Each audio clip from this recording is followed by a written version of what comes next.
All right, today I'm gonna show you how to set up the easiest 20 kilowatt hour power wall. We're gonna put it in that corner right there. All right, first we're gonna attack this rack mount unit. All right, these did not come with instructions, so you just gotta lay out all the parts and just use common sense. It's not that hard to put this stuff together. All right, so here's how you start putting these together. It's very simple. I just looked online at Jakiper's website and just saw the pictures on the rack, and that was enough for me to put it together. So basically, there's 4 of these uprights, the longer ones, and there's 2 pairs, right? So 2 of them are exactly the same, and then 2 are mirror. And so you pick the 2 different ones, right? 2 pairs that are mirrored, and then like the bottom side of it has an end cap right here, is bent, and then it has a hole, and then the top ones don't have anything. And the reason for that, we're gonna see if we can put a wheel up there so that you can roll this thing around, right? Then these are they go sideways, so the racks mount this way. And you really can't go wrong because there's 8 of them, so that means there's 4 per ladder, like this little ladder that you have to build. And all these holes are square, and then there's 4 round ones, and those round ones also have a matching one on this side. And so that's how you mount those, right? And then now that you have the 2 ladders, one of these ones is going to be the front and one of them is going to be the back, and that stuff that connects that is these. And these is the same thing. There's pairs. And so just by process of elimination, that's how you put it together, because we didn't get any instructions with this. Maybe if I can find some online, or if you know of any online, do put it in the comments, and then I will link it in this video.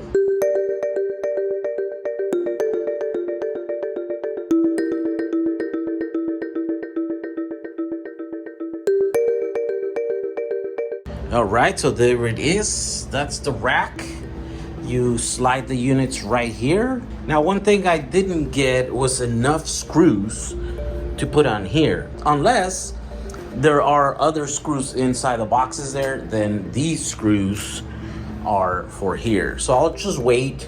All right, now that we can confirm there are extra screws and these little nuts in there inside of the battery boxes, then we can put the rest of these screws onto the rack to finish putting screws everywhere. All right, so here are the casters that I have. I bought this for some other project.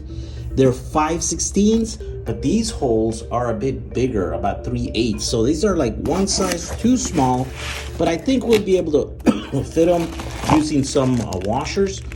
Another thing that I'm noticing here is that these are not welded on the bottom, so even though they are folded and they have this thing, it might be a little flimsy, but we'll see. Let's put this together. I will link the correct ones, the slightly bigger ones that have the bigger stud, but I'll use these and see how that holds, and then we'll go from there. I might have to replace them in the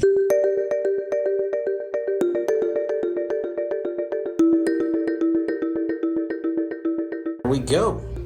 The casters are on. It seems to roll pretty good. We'll see how they go.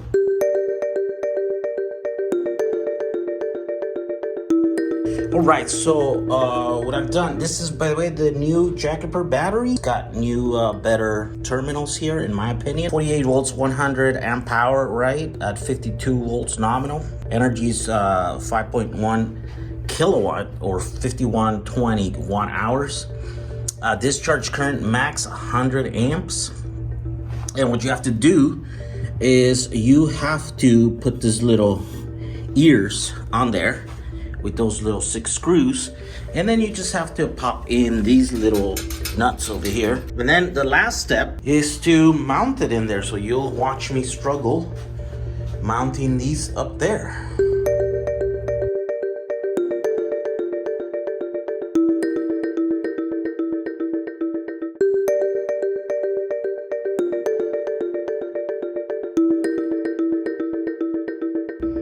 All right, and here is the problem with doing what I did there. See how those wheels are bent? Because those that bottom feet is not welded together, right? So those are bending.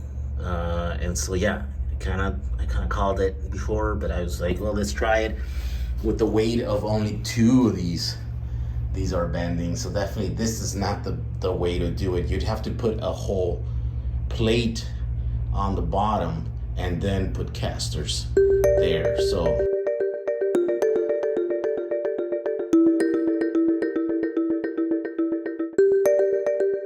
would serve as an extra surface.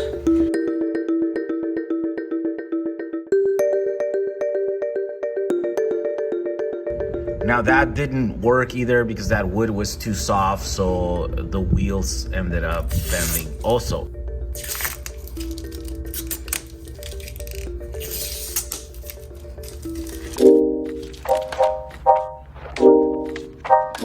All right, so there it is. This is our 20 kilowatt hour battery, backup battery setup. It's not just backup, you could use it just as any type of battery. And it's one of the easiest. As you saw, a couple of hours I were able to put this together. Now, the wheels, that took many times more to put together than this. I tried different things you saw in the time lapses there, but eventually I ended up using this X-rail stuff, and that's strong enough to hold all this weight, right? But it was important for me to be able to roll it in and out.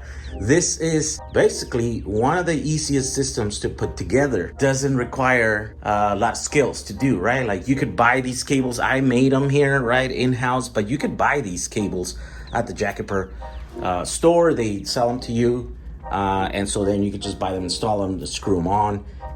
This is the inverter. And let me just explain a little bit. I'm going to show you in another video.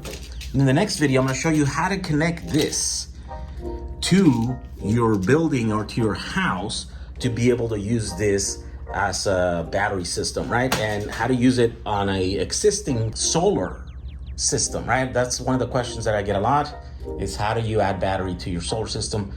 This is one of the easiest systems to put together. It's got a lot of advantages, and I'm gonna go through those in the next video. But right now, I'm gonna show you just the inverter. The inverter here, it's a 6 kilowatt split phase inverter by Sun Gold Power.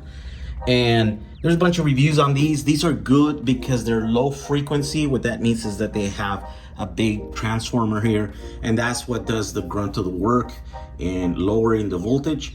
And so because of that, these are very, very robust and they last a long time. And you can beat them up quite a bit, so you can hit them up with the inrush current, right? And so these will survive that. The other cool thing about this is that it has a built-in charger. So this right here can serve dual purpose. So when you want to charge this battery, you use this right here up to 60 amps.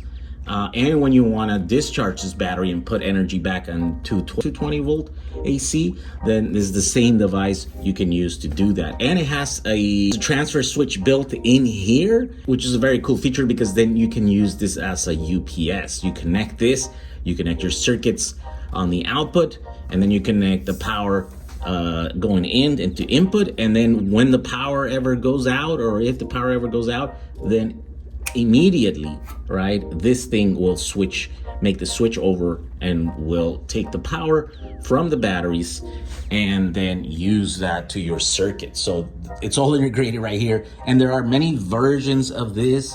There are better quality. I think this is on the lower end. But there are, inverters that have a lot of features, large communities of people, of users that have forums and stuff. And so there's a lot of advantages to using some of the higher end equipment, but you don't have to. There's some of this lower end equipment that works really well. All right, so the only custom wires that you will have to make is the ones that are connecting the batteries to the inverter. And what you can see I did here is I put the positive on this very top post, but then the negative on this very lower post. Let me see if I can explain this. If you take the power to the inverter from here, then this top battery here is gonna see the brunt of the load, right? And so what's gonna happen is this battery here is gonna run harder than all the other ones because each one of these cables will have extra resistance. And so this battery, which is the the farthest from the point where you're taking the power, well, that's going to have its easiest job. And so that's going to see less work and is going to see less tear and wear, where that one right there is going to run hotter, is going to see more harder cycles. And so that's the one that might quit first.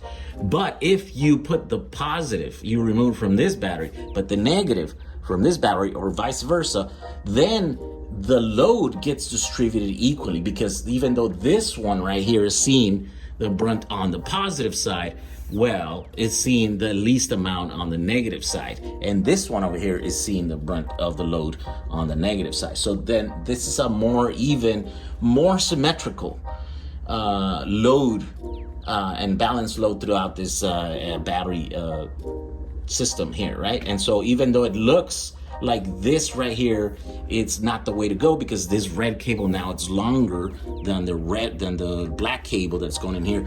In reality, it's loading the batteries on a more even way, and so I suggest you guys do that. Now, there's a bunch of things that you can add to this, like you could have fuses, circuit breakers, you could do all that stuff between the batteries and the inverter here. I didn't do that on this setup because I want to keep it simple, and because every one of these batteries has already a circuit breaker. So if you turn these off, you can turn this battery, for example, and there's still no power going on to the DC bus because this is off. So this system right here is just turning on the BMS, waking up the batteries and stuff. And you can go through here and check to see if all the batteries are in the same voltage before you turn those systems on. And then if let's say you turn on all these batteries, well, if you only turn one of these, it's still only gonna take power from one of these. So these have kind of redundant safeties, so that even if you exceed, like for example, if there's a short somewhere in this line right here,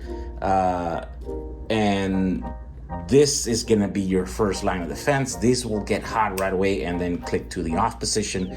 And if that fails, then there's still MOSFETs inside of the BMS in here, right? So there's many levels of safety that this system has. You can add an extra fuse in between from going in here to here, and that'd be to protect if you had long wire runs like this. But in this case, because they're so short and it's right there and everyone has one, I decided not to do it. But you could obviously do it. You could put a fuse, and you can put external circuit breakers. You could do all that stuff. It doesn't hurt to add a little bit more of safety. So there you go. This is the Jakiper battery system. You can buy this whole system, and it includes, I think, a free rack to go along with it. And they did tell me that in a future rack that they're working on, they will have one that has legs, because I think they recognize also that the usefulness of having this on wheels. And so maybe you can get that. If not, then I'll post a separate video where I'm showing you exactly what we did here to use that, and I'll just basically give you all the parts that you'll have to buy, and then you could put this little cart together in here. I want to thank Jakiper for sponsoring this video. They sent me these batteries for me to review and test and play with, and I will do that in the next few videos. Like I said, I'm going to show you the next video, show you how to connect that into your building or into your house, and how easy it was going to be to have battery backup and a battery system that you can use just to save you money. All right, we'll see you guys in the next video. Bye.